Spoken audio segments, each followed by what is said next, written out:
It's happening. Your thumb has stopped moving.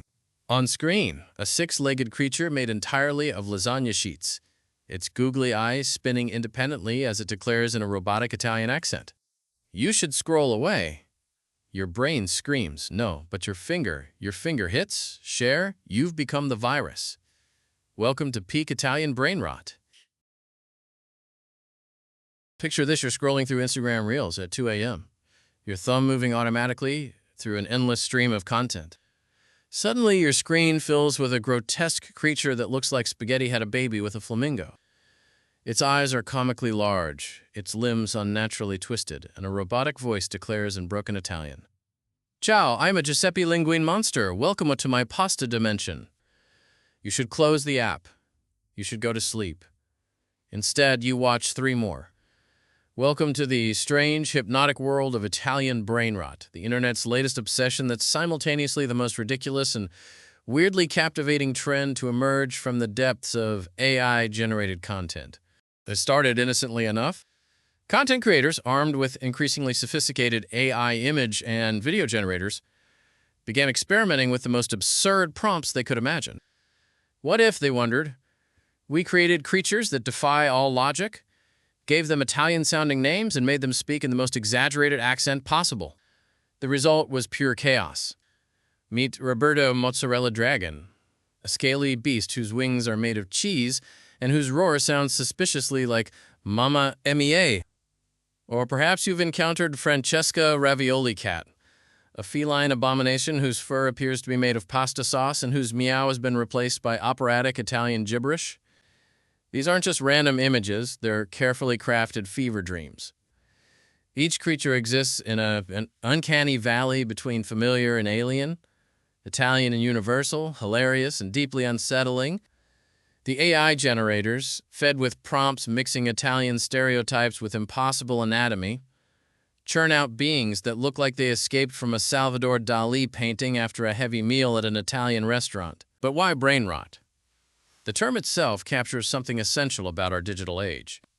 Its content so aggressively nonsensical, so persistently weird, that it literally feels like it's rewiring your neural pathways. You find yourself humming Giuseppe Linguine Monster's theme song. You start saying Mamma Mia unironically.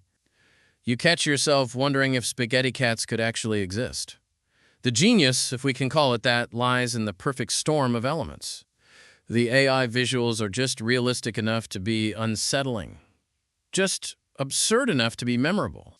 The fake Italian voices, often generated by text-to-speech software programmed with exaggerated accents, create an uncanny parody that teeters between affectionate tribute and complete mockery.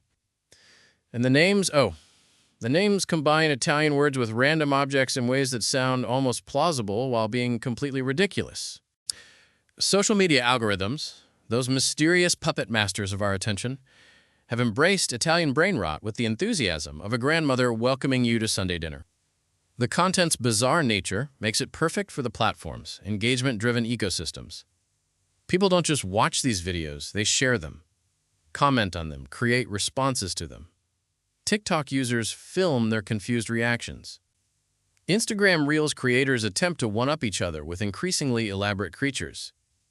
YouTube Shorts compiles best Italian brain rot moments that rack up millions of views.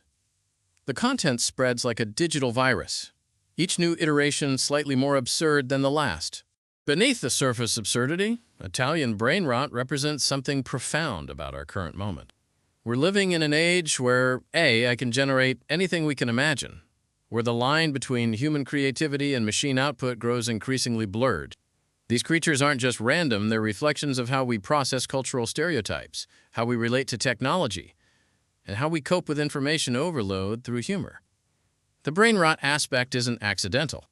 In a world saturated with content competing for our attention, sometimes the most effective strategy is to be so aggressively weird that we can't look away. It's digital junk food for our minds, nutritionally empty but undeniably compelling. As you scroll past your 10th consecutive video of Vincenzo Pepperoni Bird explaining the philosophy of flight in broken Italian, you might wonder, is this what culture looks like in the age of artificial intelligence? Are we witnessing the birth of a new art form or just the death throes of meaningful content? Maybe it doesn't matter. Maybe the real magic of Italian brainrot isn't in understanding it, but in surrendering to its beautiful, bewildering chaos.